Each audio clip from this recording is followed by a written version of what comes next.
الحمد لله أشهد أن لا إله إلا الله وحده لا شريك له وأشهد أن محمدا عبده ورسوله أما بعد أهلا وسهلا. Donc comme je vous l'ai dit hier, pour ceux qui ont assisté au ders, nous allons rentrer dans un nouveau fasl aujourd'hui. Un nouveau chapitre qui est le 9e de ce livre, donc l'avant-dernier, et qui est un chapitre qui est extrêmement important, extrêmement mal compris, et avec lequel beaucoup de musulmans, malheureusement, jouent. Et ce chapitre est d'autant plus profitable et primordial à assimiler pour les gens qui sont en France, ou dans d'autres pays, parmi les pays de Kufr. C'est très important. Et هو تاسع التحذير من التشبه بالكفار. La mise en garde contre le fait de ressembler aux kuffar. C'est un point qui est très important, car à force de rester au milieu dans un certain environnement, on finit par s'en imprégner, malgré soi. C'est inévitable. Comme yokol, man jalas janas. On pourrait traduire que celui que tu fréquentes impactera sur toi. Et le Nabi sallallahu alayhi wa sallam a déjà donné l'exemple de la bonne fréquentation de la mauvaise. Et cela rentre dedans le lieu où tu résides. Que le lieu où tu résides aura un impact sur tes mœurs, sur ta compréhension, sur tout même, ton langage, ton accoutrement, tes habitudes et ce qui s'ensuit. Et vous savez que la bonne fréquentation, c'est comme le marchand de parfum. Car en restant près de lui, soit il t'offre du parfum, soit tu en achètes, ou au minimum, tu trouveras une bonne odeur.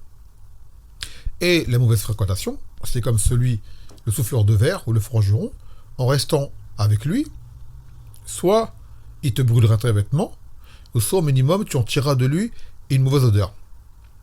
Quelle odeur pensez-vous dont on s'imprègne en étant dans un pays comme la France ? Ça veut dire même que tu ne le souhaites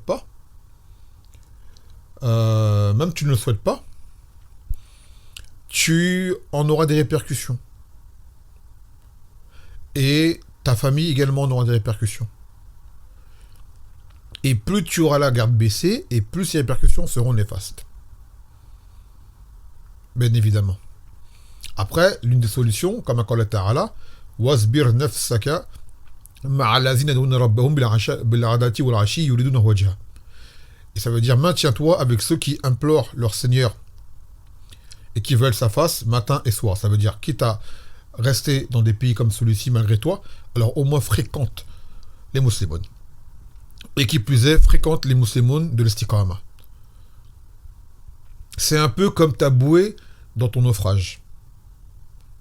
C'est un peu comme ta bouée pour te préserver de ne pas couler. Car le naufrage, il est inévitable. Mais maintenant, qui dit naufrage ne dit pas forcément noyade. Il peut y avoir des canots de sauvetage, des chaloupes, il peut y avoir des bouées, il peut y avoir des bouts de bois sur lesquels on s'accroche. Jusqu'à ce que vienne un paquebot qui va te sortir de l'eau où tu es pour t'emmener vers la terre ferme. C'est-à-dire ton issue de secours. Donc au minimum, pour minimiser les dégâts, tu es dans un pays comme la France, alors fréquente les musulmans. Et évite les lieux de mal, évite les sorties inutiles. Et concentre-toi en étant plus investi dans l'adoration et dans ce que tu peux comme apprentissage. Car c'est ça qui va te permettre de pouvoir tenir au mieux. La ibada. Et il a dit le Nabi sallallahu alayhi wa sallam que celui qui fait de la ibada en période de kharaj, et c'est l'équivalent, c'est le sens de... Il a dit l'ibada fi le kharaj ka hijratin ilayya. Que celui qui fait l'adoration en temps de fitne, en temps de trouble, là c'était surtout en temps de meurtre, en temps de tuerie, c'est comme s'il avait fait la hijra vers moi. Donc il faut se maintenir. Car en restant dans de tels pays, il est inévitable que cela impacte sur nous, sur nos enfants. et sur nos petits-enfants, et ainsi de suite, tant qu'ils resteront ici. Cheikh Al-Albani, rahimahullah ta'ala, il avait dit, une faïda qu'il avait dit à un homme en Angleterre, qu'il avait vu habillé d'une façon qui l'avait surpris. Il était habillé avec sa barbe, mais il avait comme une espèce de veste, une veste, il avait dit un jacket, c'est une veste qui à la base se porte en Occident, et qui n'était pas trop, on va dire, assortie avec la tenue de la sunna qu'il portait. Je ne sais pas c'était quelle veste, il avait dit jacket. Jacket à la base c'est un blouson en anglais, c'est comme ça qu'ils disent les Arabes. Des fois ils donnent des termes en anglais pour des choses. Comme par exemple, au Yémen, ils disent coat pour dire la veste de costard qu'ils portent là-bas au Yémen. Ils disent coat parce qu'à la base, ça vient du coat. Le coat, c'est une veste en anglais également. Al-Muhim, il lui disait que regarde, sur ta tenue, cela joue, sur tes goûts. Et il a dit, et si quand bien même toi, tu échappes à l'emprise des koufars sur toi, tes enfants n'y échapperont pas. Et de génération en génération, vous allez finir par vous fondre dans la masse. Et tu vas trouver des gens qui auront, par exemple, un nom musulman, nom de famille, mais le prénom sera un prénom de kafir. Au fur et à mesure. C'est pour ça que lui, Cheikh Al-Albani, il est d'avis que la hijra, elle est obligatoire d'un pays de koufr, même si tu peux faire ta religion. C'est son avis à lui. Il a dit, car si toi et ton père, ils vont avoir ta descendance au fur et à mesure. Ils vont t'avoir à la longue, à l'usure, comme on dit. Et son avis, il est Sabi Baïd. Il n'est pas... C'est pas exagéré ce qu'il dit. Qu'au final, ils finiront par nous avoir à l'usure. C'est inévitable. Donc, cela aura un impact sur nous. Évidemment. Donc, cet impact, il faut l'amortir autant que possible. Donc, ce beb-là qu'on va prendre, c'est que des fois, on fait du tashaboul bikoufar, on ne se rend même pas compte. On croit que c'est normal. Ou des fois, on trouve des kawaïd ilmiya, ou des fatwas de ulama, soit elles sont erronées, ou soit elles sont mal comprises, ou soit elles sont interprétées à notre avantage, pour que cela puisse nous servir nos intérêts. Et ça, c'est malhonnête de notre part, d'agir de la sorte. Mais, on fait beaucoup cela ici. Beaucoup, beaucoup, beaucoup. Beaucoup de frères, des fois, font des choses, ils ont des avis, oui, mais j'ai entendu un tel shir dit telle chose, et telle qaïda, alors que la qaïda, elle est hors contexte. Par exemple, il n'y a pas longtemps, je vous ai mis la fatwa de Cheikh Abdel Hamid par rapport à ceux qui disent qu'on peut s'habiller comme les koufars parce qu'on est dans leur pays, parce que le Nabi sallallahu alayhi wa sallam s'habillait comme les Arabes à leur époque. D'accord. Et la réponse, elle est sur l'audio, sur la vidéo, pour ceux qui ne l'ont pas vu. Que malgré tout, le vêtement des Arabes, à la base, il était légiféré, ce qu'ils portaient. Sauf que le Nabi sallallahu alayhi wa sallam s'est en plus différencié d'eux en mettant le vêtement au-dessus des chevilles. Eux, ils ne le faisaient pas. Mais ils portaient le kamis, certes, mais le kamis, c'est un vêtement qui était ample. Et puis c'est un vêtement qui est porté depuis très longtemps. Ça veut dire même dans le Coran, vous savez, dans Surat Yusuf, il portait le kamis déjà. C'est pas un vêtement qui était nouveau. C'est un vêtement qui est ancestral. Contrairement à des vêtements qu'on porte aujourd'hui qui sont nouveaux. On ne peut pas comparer le kamis, par exemple, et un jean. Ou un survêtement, ce qui s'ensuit. Ça n'a rien à voir. Le kamis, c'est un vêtement qui est porté depuis des lustres et qui a été porté par les prophètes. Donc même avant les Arabes de Quraysh, les Bani Israël, ils en portaient, les prophètes, ils en portaient. C'est évident. Donc la comparaison à faire, elle n'est pas équitable. D'accord. Elle n'est pas équitable. Et même, par exemple, ils vont dire, Inch'Allah, ça va venir le même par rapport à la barbe pour les hommes. On en parlera pour pas trop s'étaler. Mais pour vous dire, attention aux compréhensions biaisées qu'on peut avoir avant qu'on se trouve, on va dire, une issue à notre problème, à notre embarras. J'appellerais ça un embarras. Alors que des fois, il suffit d'affronter, de patienter. Khaïr, Inch'Allah.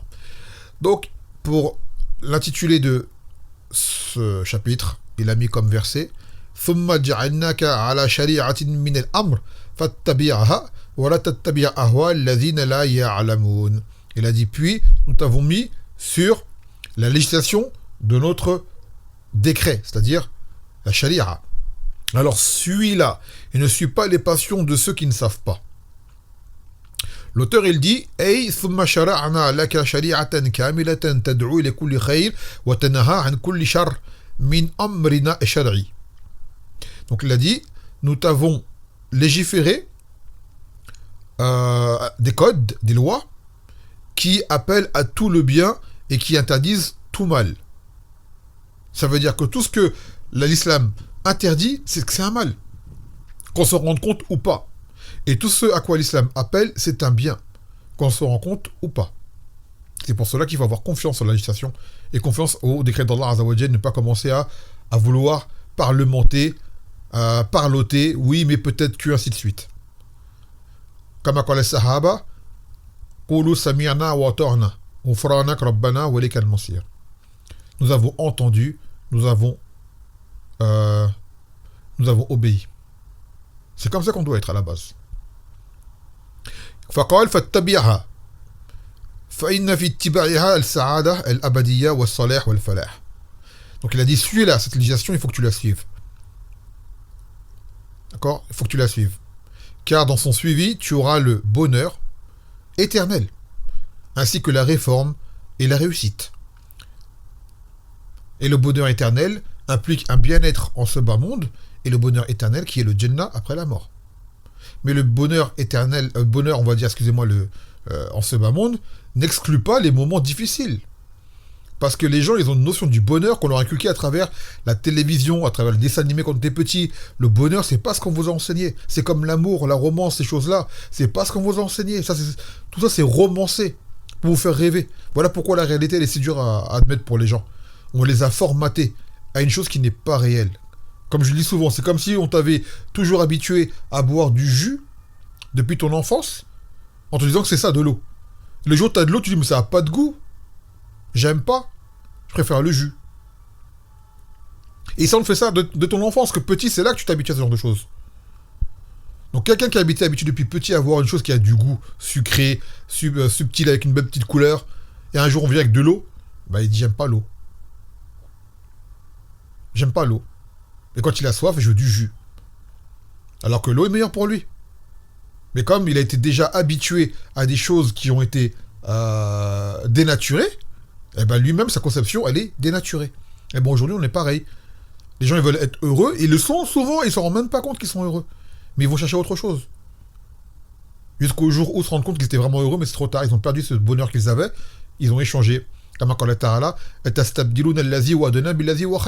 Allez-vous changer ce qui est moins bien pour ce qui est meilleur. Comme il avait dit au Bani Israël, qui était lassé de manger tous les jours la même chose. Et pourtant, ce qu'il y avait de meilleur pour eux. Ils se sont plaints. Et pourtant, ils avaient ce qu'il avait de meilleur pour eux. Une nourriture qui était facile, qui était bonne. Mais ils ne s'en sont pas satisfaits, ils voulaient autre chose. Et ben nous, dans la vie, on est pareil. On a des choses, des fois, elles sont simples, mais elles sont correctes, elles nous suffisent. On veut autre chose encore. Jusqu'au jour où Allah Azzawajal, concrètement, nous donne autre chose et l'on se rend compte de ce qu'on a perdu.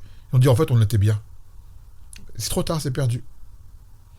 Donc il faut comprendre la notion du bonheur en religion. Quel est-il? Dans plein de choses. La notion de la famille, la vie de famille, quelle est-elle? La vie de couple, quelle est-elle? La vie du travail, quelle est-elle? Tout ça. Et ne pas se baser justement sur cette vision que les koufars nous ont inculquée depuis notre enfance, pour nous faire rentrer dans leur profil. Nous, on doit se différencier d'eux. Et avec le Coran, on a une vision concrète et réelle de la vie. Du moins, on est censé. Mais pour cela, il faut apprendre. Il faut s'investir. Il faut faire des efforts. Il ne faut pas se laisser aller. Et ne suis pas les passions de ceux qui ne savent pas. Justement. Ne suis pas les passions de ceux qui ne savent pas. Ay allazina takun ahwiyatuhum ghayr tabi'atin lil-ilm wa la mashiyah khalfah wa hum kull man khalafa shari'at الرسول صلى الله عليه وسلم هواه إرادته فإنه من أهوى الذين لا يعلمون. Parce que ne sois pas comme ces gens dont les passions ne sont pas basées sur le ilm. Et ils ne sont même pas, on va dire, ni basés sur le ilm, ni ne suivent le ilm.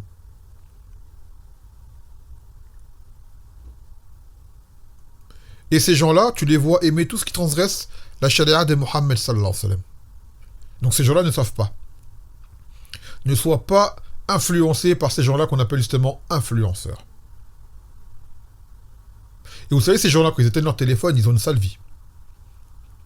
Souvent, les gens les voient sur des vidéos sur les réseaux sociaux. Déjà, c'est des filtres, donc ils sont même pas le physique qu'on vous montre, ce n'est même pas le leur. Et ainsi de suite. Et en plus, quand ils éteignent leur téléphone, sachez que c'est comme si ces gens-là, tu leur retires le jus, tu leur donnes un verre d'eau. Ils ne sont pas contents. Ce sont des acteurs. Ce sont des acteurs. Sachez-le. Et des gens qui ont bien moins qu'eux, si vraiment ils avaient ce qu'ils prétendent avoir, sont bien plus heureux qu'eux. Il y a des gens qui ont une vie simple, modeste, tranquille. Et ils ont un cœur empli de richesse. Et même chez les koufars, vous allez trouver des gens qui ont une vie bien plus simple et bien plus agréable que celle qu'on veut vous mettre en avant. Même chez les koufars. Dans leur petite province, dans leur coin tranquille, entre eux, voilà, sans courir derrière la dunya. Ils ont un peu d'ascétisme, un peu d'éloignement de la dunya. Ils aiment le calme, ils aiment la simplicité. Et alhamdoulilah. Après, on ne vous dit pas qu'ils sont bien parce que ça reste des koufars, mais dans leur monde de koufars, eux-mêmes ont compris que ce n'est pas dans ce tourbillon de soucis et de problèmes de la course à ce bas monde qu'ils vont trouver le bonheur, concrètement. Il y en a, ils l'ont compris, même chez les koufars. Et nous, on est plus en droit de le connaître. Et pourtant, vous voyez que cette communauté se rue. Alhaakumut takathur hatta zurtumul maqabir. Ça veut dire la course aux richesses vous a fait perdre, vous a fait périr. Jusqu'à ce que vous allez rentrer dans les tombes, c'est-à-dire jusqu'à la mort. On se bat pour la dunya. On se bat pour la dunya. On se bat pour la dunya jusqu'à la mort. Malheureusement. Et ce mode de vie, de qui on l'a pris? On l'a pris des koufars. On l'a pas pris des salafs. Aujourd'hui, on le répète souvent. Moi, je suis salafi. Taïeb, c'est bien. Tu aimes la finalité, mais tu n'aimes pas le début qui va avec. La salafia, c'est pas juste la barbe, le kamis, le gibet pour la femme, le niqab, les gants, et Cheikh Intel, il l'a dit, et les doulous. Non. C'est également une essence, une éducation, un mode de vie qui va avec. Après, on ne dit pas de se priver de la dunya quand on a les moyens. Non. Si Allah Azza wa Jal, quand fataha alayk, Allah il aime voir les bienfaits de sa ni'ma sur son serviteur. On te dit de ne pas aller te tuer pour l'obtenir. C'est ça qu'on te dit. Au détriment de ta religion. C'est tout ce qui est dit. Mais il y a des gens, Allah fataha alayhim bil ghina. Allah, il y a des gens qui sont riches, même richissimes. Mais est-ce que ce sont des gens qui ont voulu ou qui sont battus pour cela forcément? Non. Non. Mais Allah leur a donné ça. Et il y en a d'autres avec la qadar qui seront pauvres. Et alors qui se battent pour avoir le bas monde, mais ils n'ont rien du tout. Malheureusement. Chacun accepte ce qu'Allah lui a qaddar. Mais ce qu'on te dit, d'accord, c'est qu'il faut que tu aies, comme il a dit le Nabi sallam, al-ghina ghina nafs. La richesse, c'est celle du cœur. Celui qui est riche dans son cœur, même s'il y a peu dans sa main, il est heureux. Et celui qui est pauvre du cœur, même s'il a beaucoup dans sa main, il sera malheureux. C'est évident. Et notre religion nous appelle du début à sa fin, justement, comme a dit le Nabi sallallahu alayhi wa sallam, dans un hadith qui a été affaibli, mais le sens est correct, izhad fi dunya yuhibbuk Allah. C'est-à-dire, soit ascète dans ce bas monde, Allah va t'aimer. La vie, c'est comme vous savez, c'est un safar, c'est un voyage. Et les meilleurs voyages, quand on voyage léger, quand on est chargé de bagages, de sacs, de plein de choses, c'est fatigant. Celui qui voyage léger, il voyage tranquille. Et bien notre vie, c'est comme un passage. On doit passer léger. Mais pour être au final, ceux dont la balance sera lourde sont ceux-là qui ont réussi. Pour que ensuite la balance, elle, soit lourde. Pour qu'elle soit lourde, il faut que tu sois léger dans ce bas monde. Ça va ensemble. Pour que ta balance soit lourde de Al-Qiyamah, il faut que tu vives léger dans ce bas monde. Et il n'y a rien à perdre. Croyez-moi, il n'y a rien à perdre. Moi, je vous le dis, je vous l'ai déjà dit plusieurs fois, les plus beaux jours de ma vie, c'était à Demmedj. Je veux dire, en fait, ça a été plusieurs étapes. Concrètement, les plus beaux jours de ma vie, bon, c'était les jours de l'enfance avec l'innocence, mais ça, on ne prend pas en compte, d'accord? Ça a été, en réalité, là où j'ai eu le cœur le plus léger, c'était mes premiers jours quand je me suis converti. J'étais comme, j'en découvrais le monde. J'étais sur un islam de base innocent. Ça veut dire, je ne connaissais pas les sectes, je ne connaissais rien, mais pour moi, j'aimais tous les musulmans. En fait, j'avais la foi qu'on est censé avoir de base s'il n'y avait pas de secte. C'est-à-dire, on est tous des frères.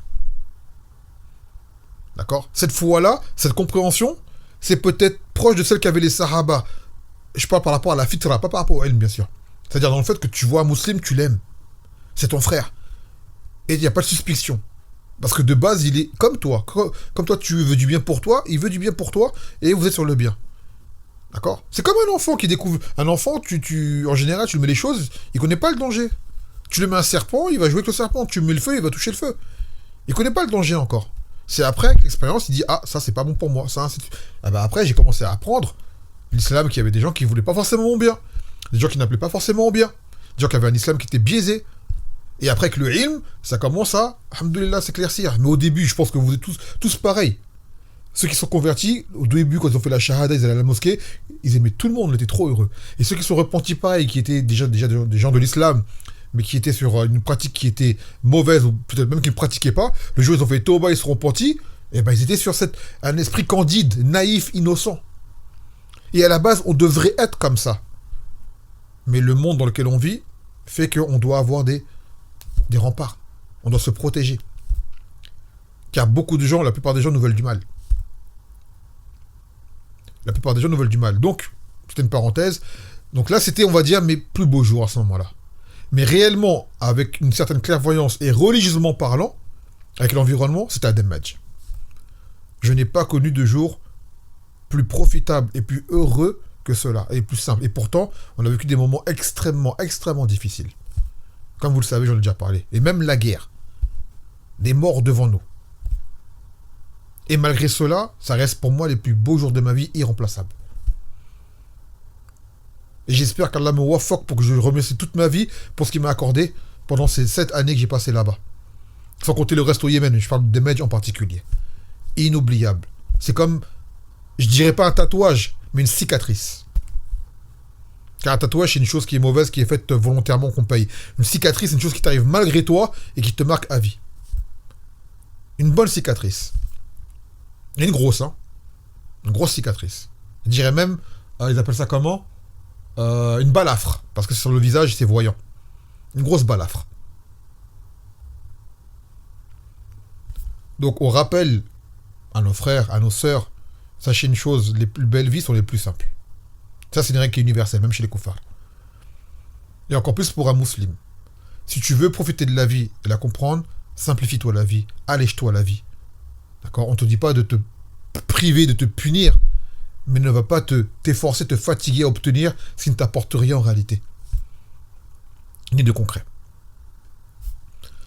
Donc, je pense que cette muqaddima va suffire pour le même qui va suivre, car il est très important de ne pas ressembler aux koufars. On n'a rien à envier aux koufars. Allah t'a donné l'islam, t'a donné l'iman, t'a donné les moyens de pouvoir aller au Jannah. Comment tu peux, toi, te rabaisser à ressembler à des gens qui sont voués à l'enfer? C'est complètement incohérent. C'est complètement irréfléchi. Ce n'est pas possible. Que Allah t'élève, tu ressembles à des gens qu'Allah l'a rabaissé. Comme قال تعالى ولا تكونوا كالذين نسوا الله فأنساهم أنفسهم أولئك هم الفاسقون. Ne soyez pas comme ceux qui ont oublié Allah, car ils ont fini par s'oublier eux-mêmes. Ce sont ceux-là les pervers. Comment peux-tu envier ces gens-là? Si tu savais, si vraiment on avait le savoir de ce qui attend après la mort, on ne pourrait jamais envier ces gens-là. Jamais on pourrait les envier. Le jour il va dire le jour où le kafir, le Qiyamah, il va voir ce que ses mains ont accompli et il dira pauvre de moi que je n'ai été de la terre. Comme je vous l'ai dit, il va pas dire pauvre de moi que je n'ai été un croyant. Il va dire c'est-à-dire j'aurais même pas voulu exister. Et nous, on veut ressembler à ces gens-là, en ce bas monde. On veut le ressembler. Alors que nous, on veut le Jannah et lui, il va te dire je veux même pas exister, j'aurais voulu être de la terre. Est-ce qu'on arrive à concevoir cela, à réfléchir? Qu'avez-vous, comment est-ce que vous jugez? Et plus on va vivre en leur sein, et plus on cherchera à leur ressembler malgré nous. Même malgré nous. On ne s'en rendra même pas compte.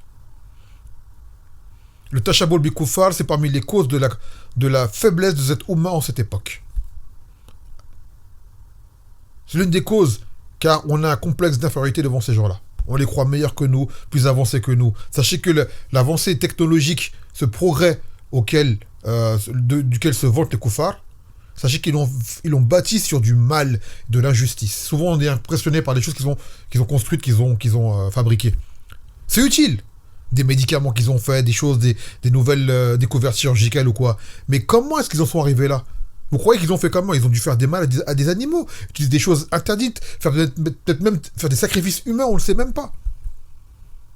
On n'a pas envié. Ils ont connu des choses, mais pour connaître ces choses-là, ils ont dû faire une injustice incroyable. Donc en réalité, nous, on remercie Allah que le résultat nous serve, mais leur savoir, comment l'obtenir, on ne le veut pas. On ne le veut pas.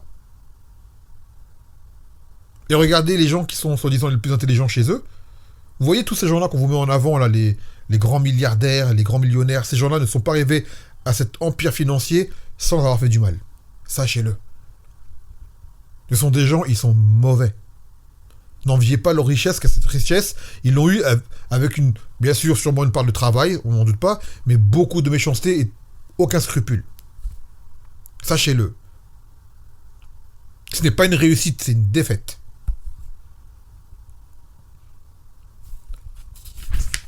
Allez, on va se contenter de cela ce soir.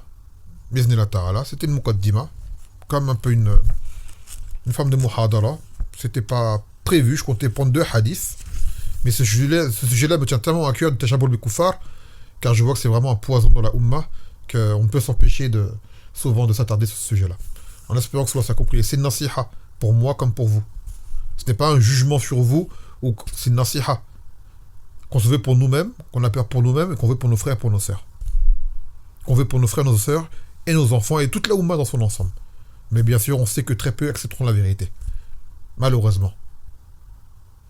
طيب نكتفي بهذا القدر فسبحانك وبحمدك لا إله إلا أنت أستغفرك وأتوب إليك والسلام عليكم ورحمة الله وبركاته